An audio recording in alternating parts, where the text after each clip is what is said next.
Bana, ule usemi wanasemaga kwamba usiku wa deni huwa ukawii kukucha, na ile ya mwanzo ilianza ukisema kwamba ahadi ni deni. Hii imeanza kwa Baba Levo, mbunge wa jimbo la Kigoma mjini. Ile ahadi ambayo aliyoahidi kwamba akipita katika ubunge atawawezesha vijana kwa asilimia kubwa sana, hasa wale vijana ambao wako mtaani.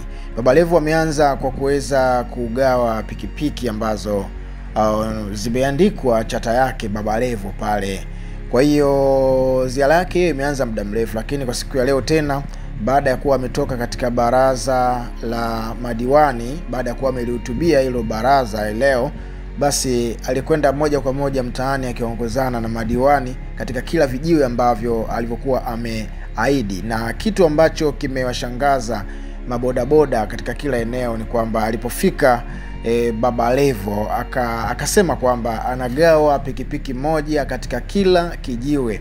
Basi mwenyekiti husika pale inabidi achukue bodaboda ile pale kwa ajili ya mfuko wa chama chao. Kwa hiyo wamesema kwamba kama watampa mtu waweze kumpatia anafanya kazi ya bodaboda, ila isipokuwa yeye mbunge huyu anahitaji shilingi 3,000 tu iingie kwenye ofisi. Basi Baba Levo amesema kwamba hiyo pikipiki itakaa kwa mwaka mmoja tu. Baada ya mwaka mmoja ukishalipia 3,000 hiyo, basi inakuwa hiyo pikipiki ni ya kwenye kijiwe.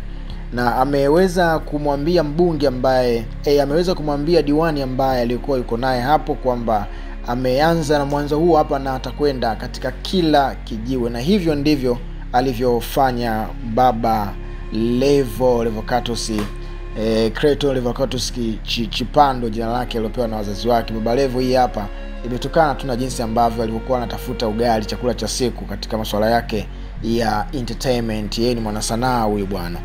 Kwa hiyo unaweza ukatuambia wewe hapo kazi ambayo ameianza Baba Levo, wewe kama wewe ukiwa kama mkazi wa Kigoma, Kigoma mjini, au hata kama uko nje ya Kigoma, uko Tanzania, au tu tuseme kwamba East Africa ambao wewe unanisikiliza na kunielewa zaidi, dondosha maoni yako hapo chini, niambie kwamba hiki kitu ambacho Baba Levo ameanza nacho ni sahihi, maana huu ni muendelezo wa kazi ambazo ameanza kuzifanya. Kwa hiyo unaweza ukaniambia tu kwamba huenda asingeanza na hii hapo ya kuweza kuwawezesha vijana, au asingetoa pikipiki moja katika kila kijiwe, ila angetoa pikipiki tu nyingi, maana kila bodaboda akamiliki ya kwake, alafu mwisho wa siku sasa akanapeleka shilingi 3,000 baada ya mwaka mmoja, kila bodaboda anamiliki ya kwake. Lakini yeye ametoka mfuko wa kijiwe fulani. Toa tu maoni yako hapo kama yuko sahihi, au huenda angeongeza nguvu kidogo. Bana, kitu kizuri zaidi katika chaneli hii hapa tunakuletea vitu mbalimbali vya kijamii, vitu vya kisiasa, michezo, burudani na kadha wa kadhalika, ndani na nje ya taifa la Tanzania.